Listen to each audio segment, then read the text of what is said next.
Morning everyone, welcome to my Christmas Eve on-call. So this is going to be a really busy on-call. I'm going to do my best to take you with me all day so you can see what I do. I should start by saying an on-call is any shift that's out of hours. So these tend to be the shifts that juniors dread, because usually you'll have 2, 3, 4 doctors on a ward, and then on call you'll just have one. I'm expecting to be the only doctor on the ward today, so it's usually a busy day. Because I've been doing this for a while, I'm more sort of towards the end of my F2 now. I should know what I'm doing, it should be fine, but I've actually never worked on this ward before. I think it's a healthcare of the elderly ward. I don't know anyone, I don't know the patients, so it might be a very full-on day. So it is Christmas Eve, so hopefully there's a really nice kind of team Christmas atmosphere today. Everyone else who's on call will be working probably 8 till 8 or 9 till 9. I'm only working 9 till 5, so this is overtime for me. It's not part of my actual day-to-day job. If you follow me on Instagram, you know that I'm working in ED at the moment in the emergency department as part of the frailty team. So my day-to-day job is quite different from this. Should be fine. Hi everyone, so I started off the day by doing ward round. That flags up a lot of jobs. Ward round is a lot of work sometimes, so what we'll have to do is look at the bloods, look at the obs, look at their trends, look at the clinical history. We need to then talk to the nurses, see if they've had any concerns over the evening, talk to the patients, and then do a focused exam. So if your patients come in with a bleed on the brain, you'd want to do a quick neuro exam. If it's something chesty, do a chest exam. I always do things like just checking the abdomen, are they eating, drinking, those sort of things. So we're doing ward round. Also, another big part of the job on call for a junior doctor is discharge summaries, taking bloods, putting cannulas in, and I need to go and put a cannula in now, so I'm going to go and do that. I've just seen a chappie who's got congestive cardiac failure, so that's, his heart isn't working as well as it should do. And so we have to limit the fluid that he gets into his body, because his body can't deal with that fluid, and it will go into the lungs and overflow the lungs. They become very boggy and then you can't breathe. Unfortunately, he was scoring a News 9, which is very high, so his blood pressure was very low, like 70/50, but also his rest rates were very high, and he was needing oxygen to maintain even about, I think it was about 95% SAS. So there's a very difficult balancing act. Do I give him fluids and bring his blood pressure up and risk overloading his lungs, or do I not? I don't know. It's a really difficult call, so I'm going to have to talk to the reg, because it's one of those things that can be really difficult. As this video goes on, I just look so much more and more tired, don't I? I spoke to the reg, we gave him fluids, and his scores have evened out a little bit, which is good. So I'm about to do an arterial blood gas. I'm not a massive fan of doing these, I don't always hit. So what we need to do is we screw this top off, pop this in here, clean the wrist. We'll need this because we're getting into an artery, so it will bleed. To palpate the artery, try and get in there. It is much more painful than your usual blood gas. I mean, if you can look at the needle itself. I could not get my ABG, so the reg had to come and do it. I had to do an ABG for a patient who has come in with a variety of things, falls, those sort of things, aspiration pneumonia, and actually his heart rate is down to about 49. Already had digoxin this morning, so there's nothing I can do in terms of stopping it. So it's one that I escalated to the registrar, and he wanted an ABG, but could I get it? No. Is it home time yet? It should be home time. It's not home time. So I have just seen a lady. She is 83, I think, and she is a lady who has dementia, but she lives at home with her husband. She's quite well. She is a lady who her family have lasting power of attorney, so we call that an LPA, and this is the health, and basically means that they can make health decisions on her behalf. And when I was having a conversation with them, they said, we've not made any decisions about resuscitation as yet.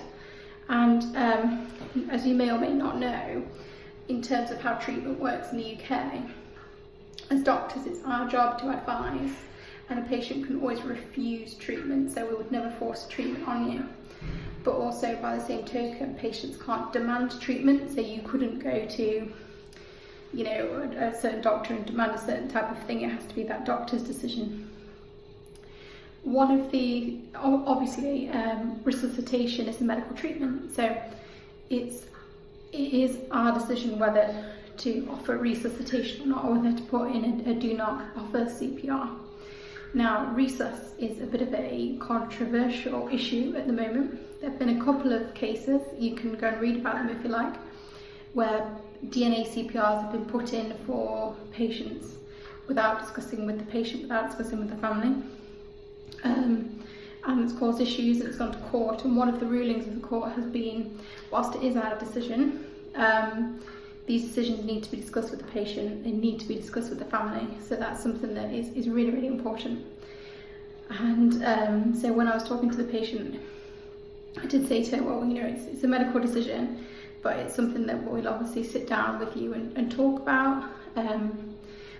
So, you know, a really good anaesthetics consultant once sat down and spoke to me about DNA CPRs, and obviously they see a lot more younger patients than we do, and he said, you know, the guilt that some families feel when they have to think about resuscitation is just traumatizing.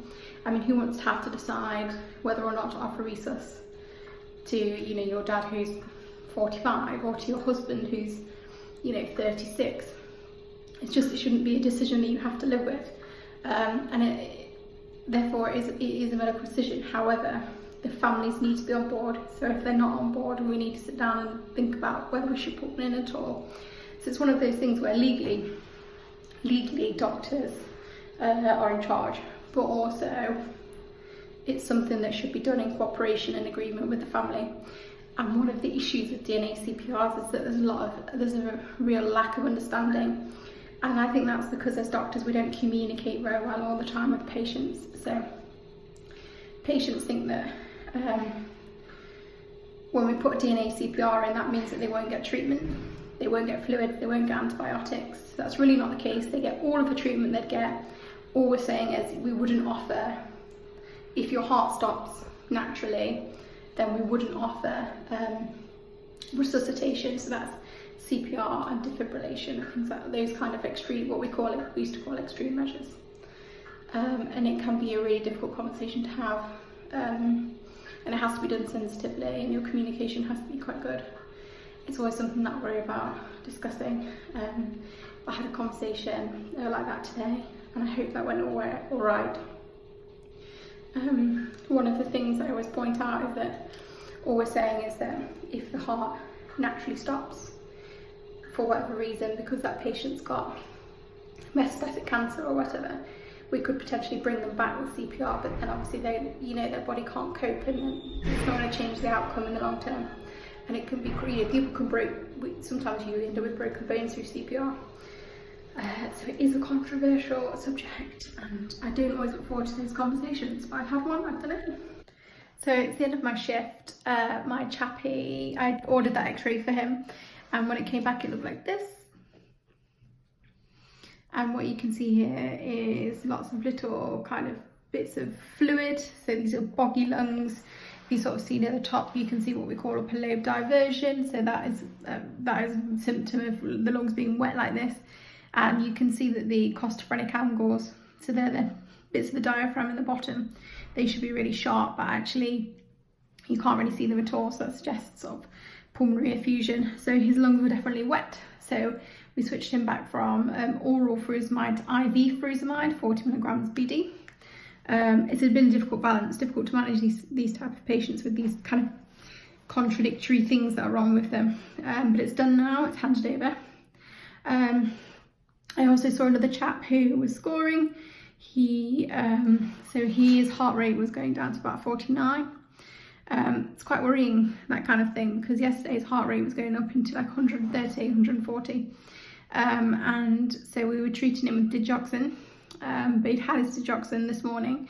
So I can stop digoxin if someone's bradycardic, but actually once they've had it, there's not a lot I can do there and then.